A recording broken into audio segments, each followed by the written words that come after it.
Hey YouTube, I am back with my March wrap-up.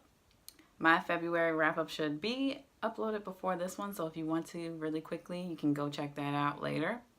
Let's just jump into it. March wasn't necessarily a spectacular month, but I did get a lot of reading done. I ended up reading 6 books this month.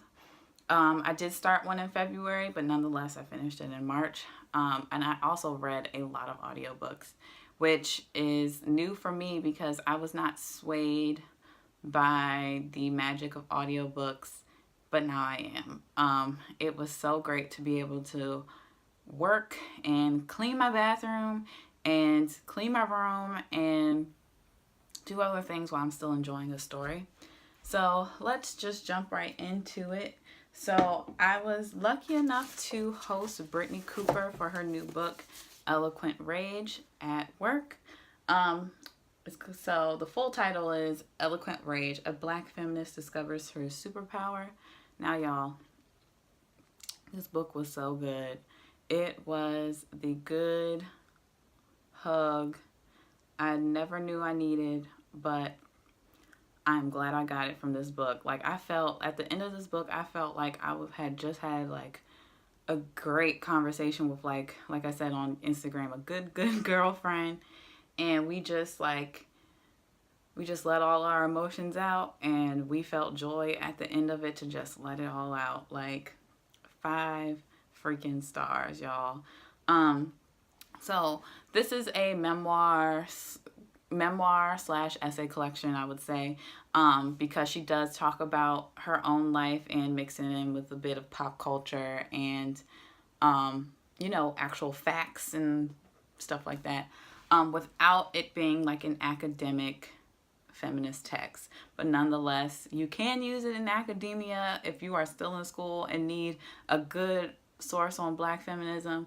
And if you just want a good memoir, you probably will enjoy this too. And if you just want to read about Black women, this is the book for you. Y'all, she balanced the grays. And when I say grays, I mean like she straddled the fence without straddling the fence. Like certain topics where I find myself, like, people think, oh, it's either black or white. And you say, but what about this? Like the gray area in between that issue. She dealt with those so eloquently. And I have thought about similar things. And I just wish I like my brain worked like hers. Like, she is a great speaker. She is a great writer. I understood everything she was saying. I felt some of the stuff she was saying. She is so vulnerable in between these pages too, talking about her own life, with work and school and love, and she talks about like domestic violence and marriage, and she also talks about just pure joy. Yeah, I think I might do a longer video on this. I'm not sure. Whereas Joan Morgan, back in When Chicken Heads Come to Roost, where she tried to kind of talk about those gray areas, I do think Brittany Cooper has the advantage of being someone who read that book, loved it, and now like feminism has definitely grown 20 years later and is able to speak on a lot of those like hard questions that Joan Morgan kind of played up in that book. My God, this book is so good. Yeah. So what happened is I had the galley at first, and then I'm like, I need to take notes, which you see I did with my little sushi flags. I need to take notes. So the events that I've been hosting, I've enjoyed like getting the person to sign them, which she did. She did sign my book for me, and they tell you like not to, quote a advanced reader copy, obviously. But this was just like, I was like, oh no, I need to keep these notes. I need to take these notes. And like, if I ever write something, I need to be able to refer and quote what she said. This book was so good. And it was just like the uplifting book I needed. Like, it got heavy, y'all. But by the end, I felt so light and I felt like somebody had listened to my issues, you know, without me even saying them. Like, thank you, Dr. Cooper. Thank you for this book. All right, so I'm trying to go in order here.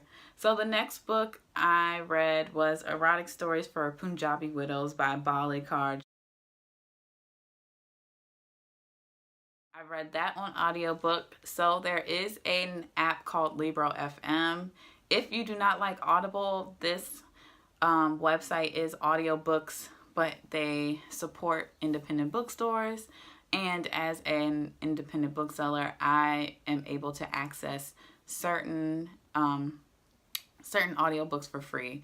And in the month of March, this was one of the free books they offered. All the books I listened to this month were free, thanks to Libro, through my job, of course. And this is one I had been wanting to read for a while now.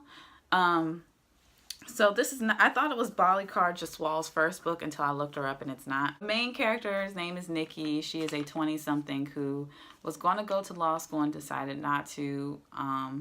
And so she comes across a Sikh temple where they're looking for a creative writing teacher, and she is given the job.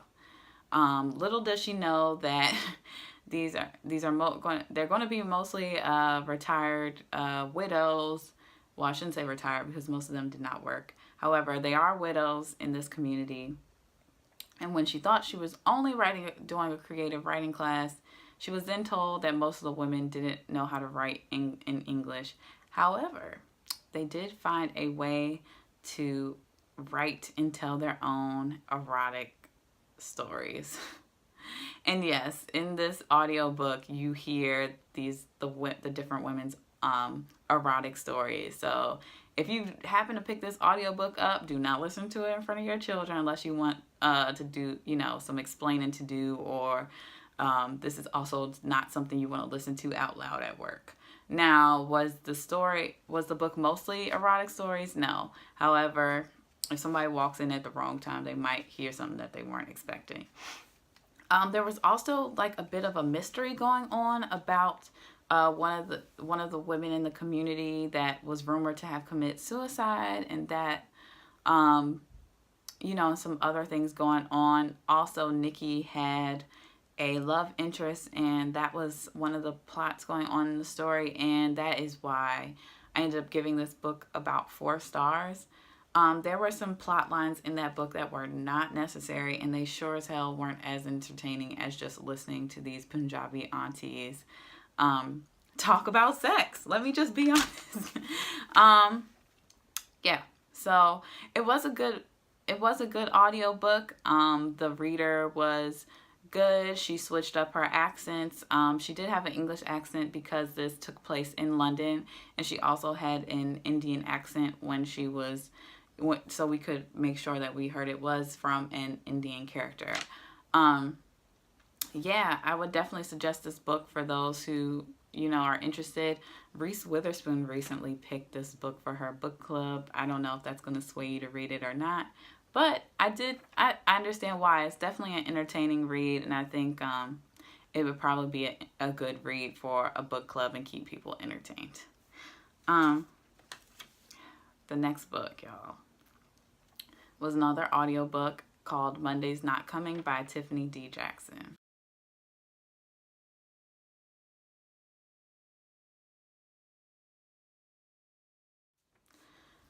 This book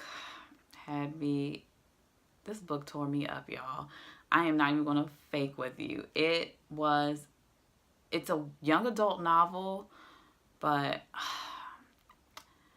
it just, all right, let me tell you. So, Claudia comes back from summer vacation in Georgia. She comes back home to DC, and she notices her best friend Monday, is missing. And it is a year before anybody really listens to her and tries to find Monday. This book was narrated, I'm guessing, by a teen actor because she sounded like a teenager. And y'all, that voice, Tiffany D. Jackson can write. At first, I did not know how to feel about this book because there is a plot twist in this book. I was literally like, what? Like, I said it out loud. I was like, what? When I heard this plot twist. And y'all, I almost like lost it. Like, this book just hit me emotionally, and it makes me realize, like, as adults, we really do not have good resources for teenagers when certain issues like this happen. I don't want to spill the beans on what happened to Monday. I'll be honest though, I thought within the first few chapters I knew what happened to that girl, and I was like, oh, this is gonna be easy. They did this, that, and the third. We gonna find her. We know where she's at. No. And so I'll keep listening. You think you have a lead on where Monday is? No. You think somebody's about to spill the beans and let you know where Monday is? No. Until it happens. Like, y'all, this book, like, I've been thinking about this book for weeks now, and just, I was like, I don't know if I would, like, want my teenager reading it, not because it's a bad book, and not because it was inappropriate or anything like that, and not because, like, the topic is a good topic that we need to talk to teenagers about, but I felt Claudia's anxiety. I was so anxious listening to this book, and to the point where it just felt like I was going to explode. I was like, where is this girl? And this is why I gave it 4 stars instead of 5. I did think the book was a little bit too long, and I don't know if this is easier to trace in the physical novel, but there are three timelines going on. There is the before, the after, and the before the before. Yes, it does sound confusing, and it is. However, I get why. There is definitely an explanation for why those 3 timelines are in there. And y'all, that book tore me up. Like, I tried not to cry, and then a few hours later I just let myself cry, because, like, I'm like, is this what we're really doing to our kids? Like, I'm just like, how can I be a better adult and a better ally to children? And yeah, there are so many other topics talked about in this book. Tiffany D. Jackson does a very good job at capturing, like, the essence of native Washingtonians, which I mean, like, Black people who born and raised in DC, not people who come here and gentrify the city, but those who are born and raised here. Is definitely a bit of a different culture going on there. But she captures it so well, and she captures like the lingo, and I felt like these teens were real. I felt like I've met them before, and just good job. I would suggest you read it. If you're a parent, like, I think it would be an interesting book for you to read as well. And I suggest you read it before you let your kids read it, honestly. Like, there is some tough stuff going on in this book. I will say a flat out trigger warning for abuse. I'm not going to tell you what type of abuse, but if abuse gets to you, like, this is not the book for you. It was good, y'all. It was good, and it was also emotionally draining. And yeah, I'm just glad I got my thoughts out about it. If you've read it, like, there's a few art copies floating around. I think the book actually comes out in May. My coworkers who work in the children's section told me to read her first book, allegedly, and they said it's a major plot twist in that book too. Some people say they didn't like the plot twist. My coworker said she loved it and thought it was so good, but I am just so like, that took me on such an emotional roller coaster. I cannot read that novel right now. Like, it tore me up. All right, let's move on. All right, so something fun to lighten the mood, which is something I've realized I've needed all along, is romance, y'all. Do not sleep on romance. In this book, A Princess in Theory by Alyssa Cole, this was so fun. So, long story short, I have a coworker who no longer works at our job, but nonetheless still runs our romance book club. Not yada yada. Anyways, I was able to host the romance panel at work. And Alyssa Cole was not on it this time, but there were four other lovely women who write romance. And that was I don't want to say the funnest, but that event was so fun, y'all. Like, romance readers are some of the jolliest, happiest people I've met, and I know why now. Like, this book was so good, so I decided to read this one. And I actually am going to go to a romance book club because I love this book. This was their pick for April. So Alyssa Cole, in this book, it is, oh my gosh, I almost forgot the character's name. Naledi is a 24-year-old PhD student in New York, and she finds out that she is a princess of this fictional African country, Wakanda forever. It's not Wakanda though, but nonetheless, I'm not over Wakanda, so this was a great follow-up to Black Panther. And the prince who is looking for her, she ignores their email. She thinks it's spam. He ends up coming to New York looking for her, and of course, he takes on this fake name, and their romance blossoms.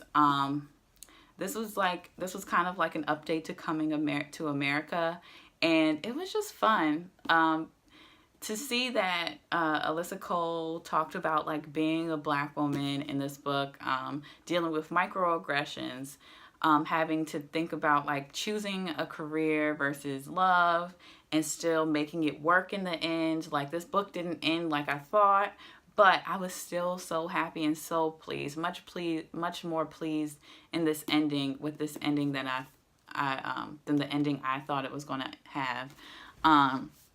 You know, it kind of talked about family and what that means and what it means to like be home. And of course, like, just like somebody, you know, true love, which is, I'm guessing, I'm new to this romance game, but these characters are always supposed to feel like some true love or like true feelings towards each other, which I was convinced that these characters did, like, and it kept me entertained. A lot of the book too, I've realized with romance is built off of the tension between the characters. So it did feel a little different after they finally, you know, admitted that they liked each other and stuff like that. It's sex positive. There is consent in this book, which is a topic that that the other authors talked about that night. It looks like a lot more romance authors are focusing on consent and like happy sex, and they said they want to move away from like the creepy kind of like forced rapey sex scenes that used to be in like older romance novels, which is good. And of course, like, another woman of color, you know, there are other women of color in this genre, which help make me turn to this book and just look at it. Look at this Black love on the cover. Like, this is a beautiful cover, y'all. How could you deny this? I just wish the book would hold up longer, because now like the spine's all cracked and stuff and it's not as pretty. Yeah, if you want to try romance, I like this better than An Extraordinary Union, because that's historical fiction. This is definitely contemporary, fun. The references were fun. Loved it. 5 stars. Let me see. That's not the last book I have to note. Okay, so the next audiobook I read was Tyler Johnson Was Here by J. Coles.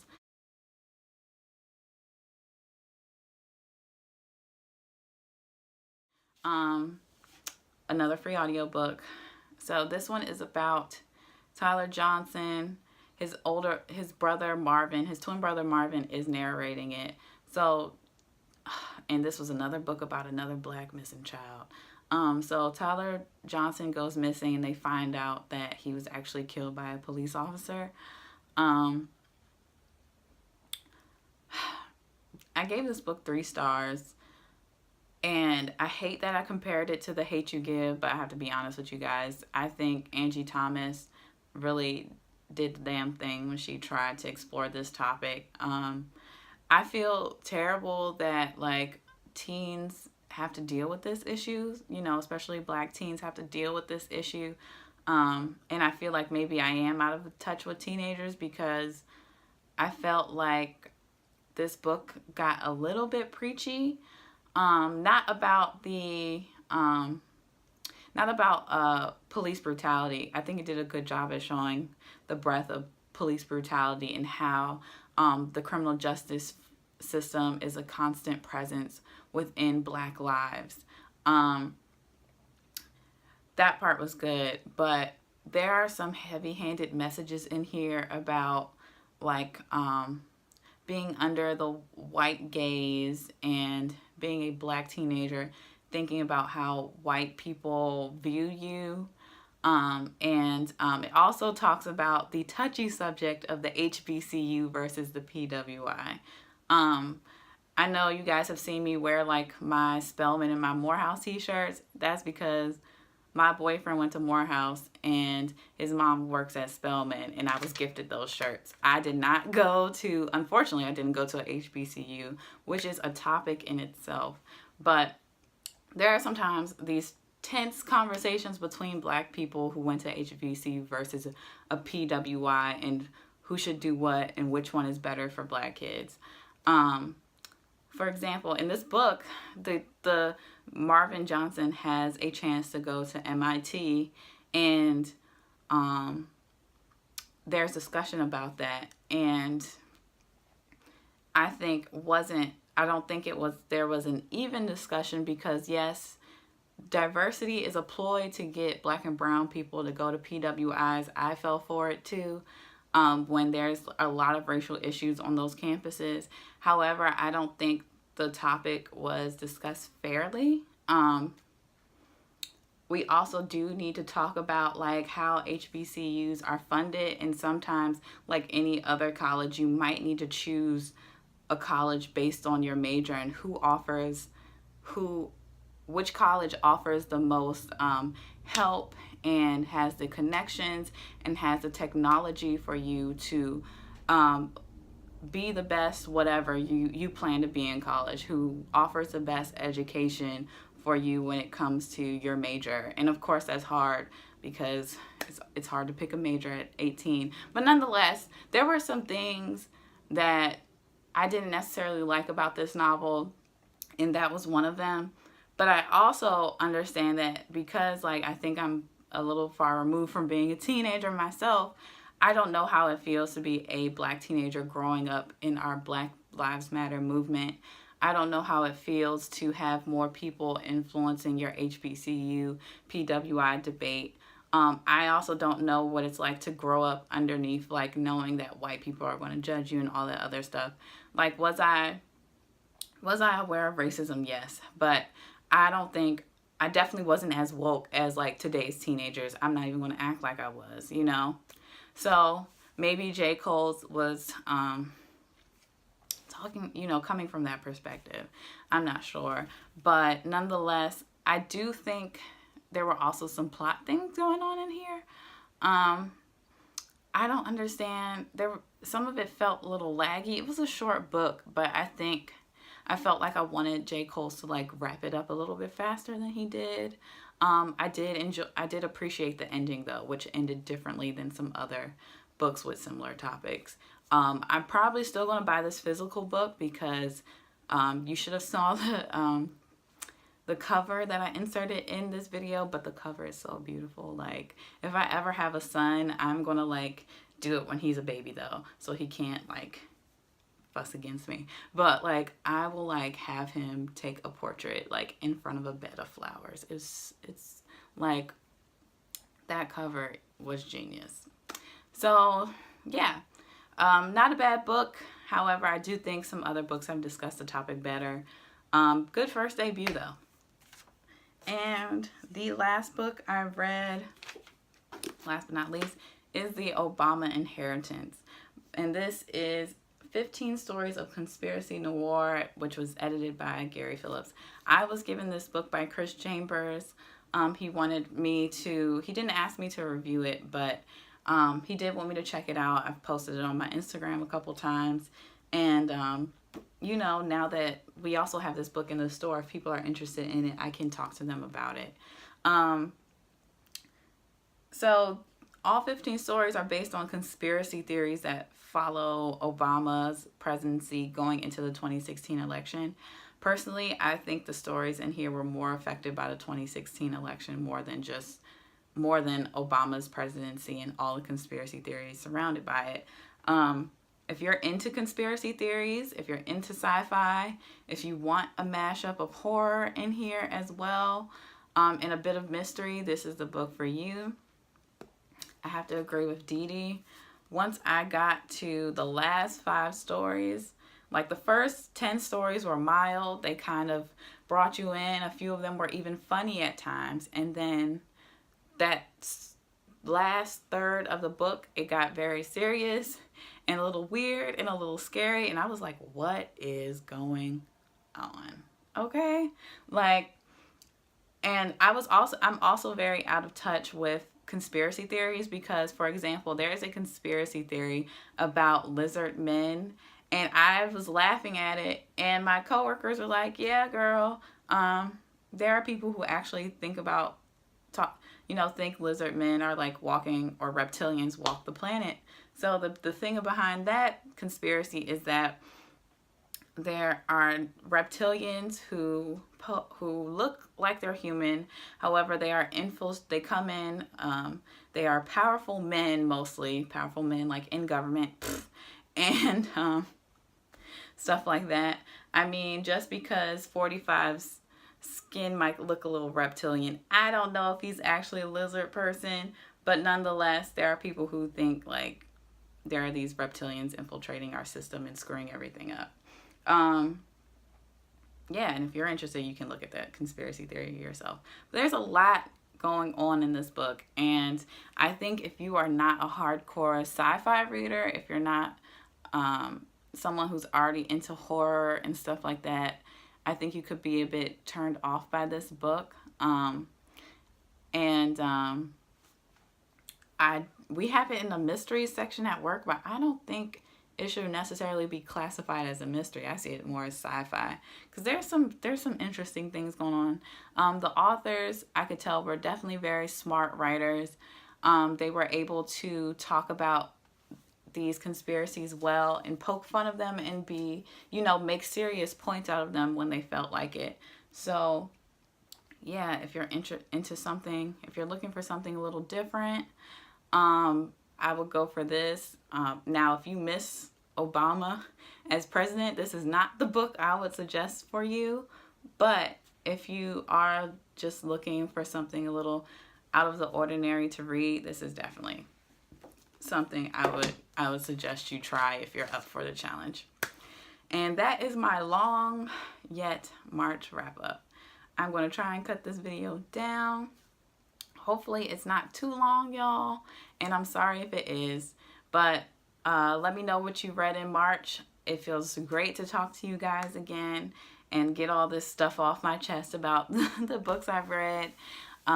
Leave in the comments below if you've read any of the books I've mentioned, or you're thinking about picking them up, or maybe you heard my review now and you don't want to touch them. So I will talk to you guys later. Bye.